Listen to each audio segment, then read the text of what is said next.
Lisa. Today it might be a little darker than normal here. Now both of my lights have blown out, so please excuse it if it's a little dark. I'm going to order some new lights. I just haven't gotten around to it with so much going on. But hopefully you can see everything I'm going to do. I'm going to be working with these rubber stamps. They're new to the shop at polymerclaytv.com. And they come in a set of 6. And they're mounted on rubber and mounted on wood, excuse me. They're rubber stamps, they're deeply etched, and they're mounted on the wood. And on the back it shows you what the design is going to look like. But they come in a set of 6, and you don't have to use the entire thing, although they're a great size. They're really a perfect size for a pendant or a pair of earrings or to add embellishments to home decor. They're just a really nice size. They're about 1 inch across, so they're perfect. So I'm also going to be showing you here the carnation cookie cutters. They come in a set of 3, but I'm going to use this one, and I'm going to use this little cookie cutter, this round cookie cutter that I had, because I think it fits perfectly in the center of this, and I thought it was so cute. So let me just show you. I'll pick one that I think will be really cute to see. Let me do this one and move these aside. I have just a rod, which I've rolled my clay out flat and then ran it through the pasta machine. I ran this through the pasta machine on the 3rd largest setting, but you can do whatever you want depending on the project you're working on. And since I'm thinking that I'll eventually make some earrings out of these or pendant, I want it to be lightweight, so I went through the 3rd thickest setting. So what you can do is you can use some release, and when I say use a release, that means use something like water or Armor All or baby powder. I don't really care for baby powder or cornstarch because you have to wash it away, and it's just an extra step that I'd rather not do. So I use water usually, but the Armor All works great as well. Kira likes to use that as most of the time. But since it's really not that hot here in northern Florida, believe it or not, I'm going to go ahead and do it without any release agent. So hopefully it won't stick. So anyways, I just place it on the clay, and I like to give it a little push because I want to make sure that the design gets all the way into the clay, and then I slowly peel it back. How gorgeous is that? So if I was going to make a pair of earrings, I'd probably make 2 at the same time. Just give it a little push, and you want to apply a little pressure, but not so much that you just rip the clay or you get, you know. But it picks up the design beautifully. I mean, these are really deeply etched, and that's what you need to look for when you're using rubber stamps. If it's not deeply etched, you're not going to get a great design on polymer clay. They're great, you know, like some of the clear ones are really good for paper and whatnot, but a lot of them are not deeply etched, and they're not going to be great for polymer. So when you're hunting down rubber stamps, look for something that's deeply etched. It's important. So here I have my design. Let me just lift this up a little so I can see what I'm doing here. And I'm going to cut out the center of it. And I can't really see great, but I'm going to try my best here. And so I'm going to cut out the middle of it and do the same on this one. And try to line it up the same when you're doing this. So there I have that. And those are just the center of it. You can use the entire thing. It's entirely up to you, whatever design you want to make. But just to show you this, I'm going to just use that little insert part. And then I take my carnation cutter and I press down until I can cut away any excess. Okay? Now, as you can see, it's in the stamp here, so I can just use my finger and gently pull it out. Trying not to rip it. So there I have it. How cute is that? It doesn't look like I need too much cleanup there. So then I'm going to come back and add this right to the center. It fits perfectly in the center. How cute is that? I mean, so simple and yet so pretty. So at this point, you can add anything you want to it. You could use powdered pigments. I've got this new Deco Art metallic luster in purple, in majestic purple, I should say. Yeah, and this is by Deco Art. Actually, Kira found this at, I want to say, one of the craft stores.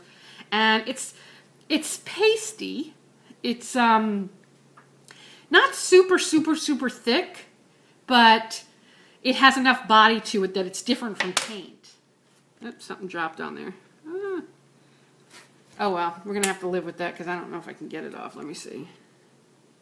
Looks like a piece of dried paint. There we go.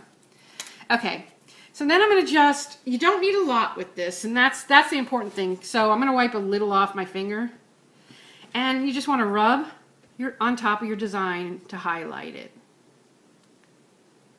And get that pretty design to just pop. And then I'm going to go around the edges of the petals.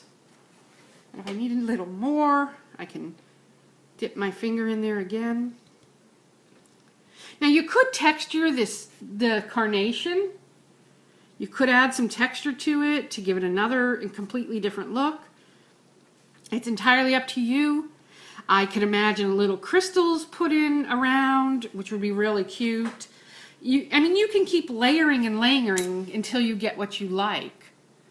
So I just wanted to show you that, you know, you can combine cutters and stamps until you get the look you like. And as you can see, I just kind of used my finger, but you can use a paintbrush as well, or a little sponge applicator.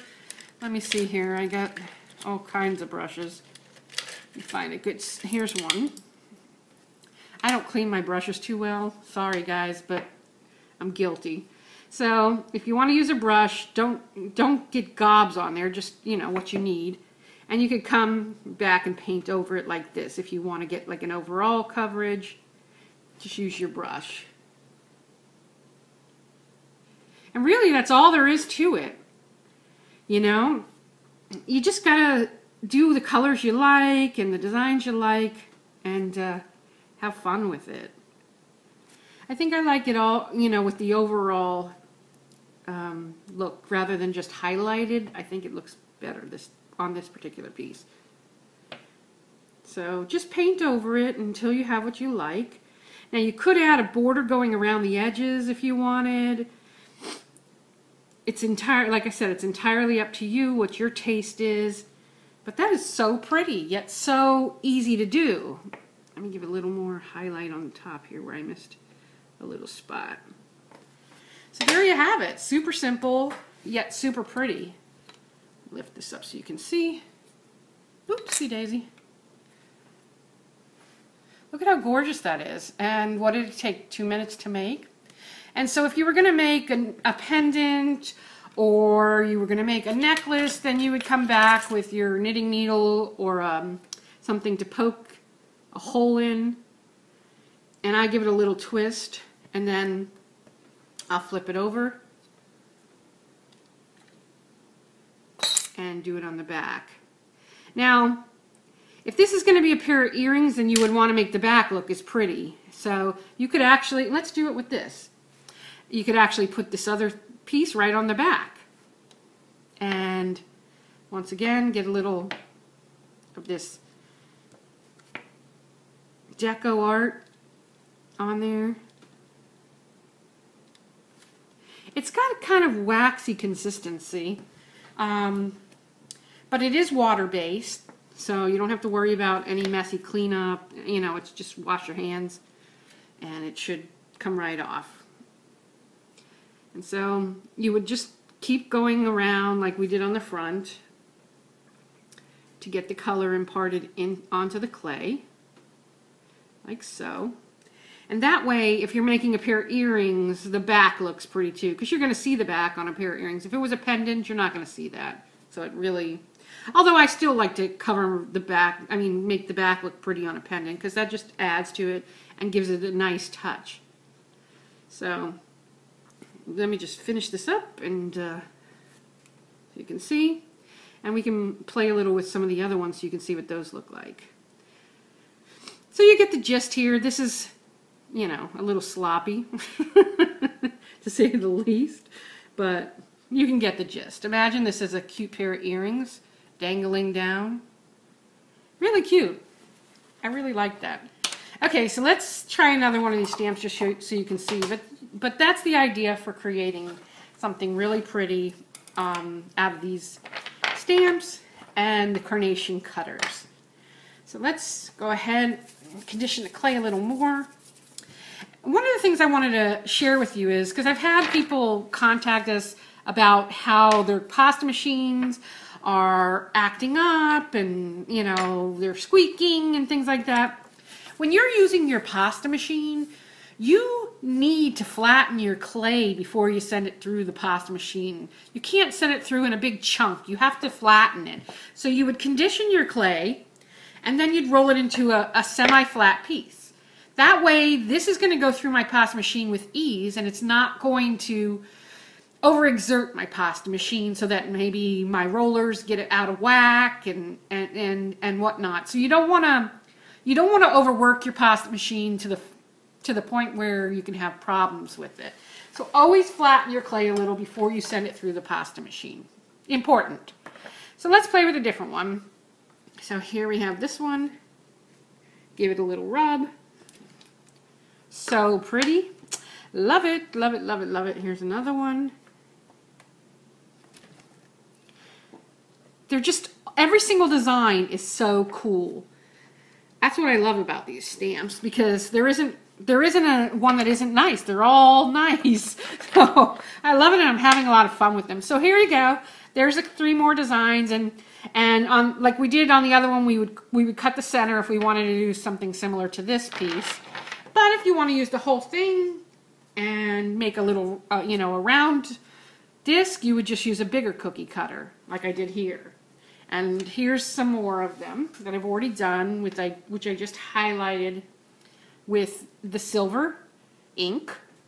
And I used pigment ink. And I just rubbed my finger gently over it like I did with the middle here. And you can bake it, and the ink will heat set right on to the clay. And you can bake this metallic luster from DecoArt.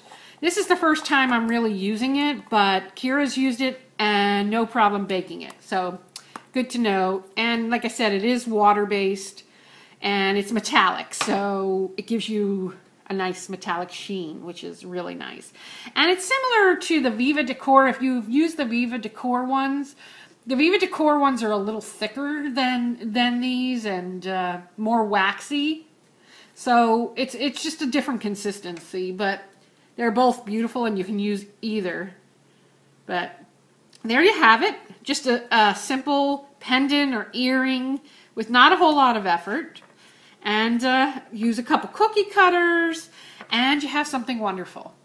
So thanks so much for joining me, and I will see you next time.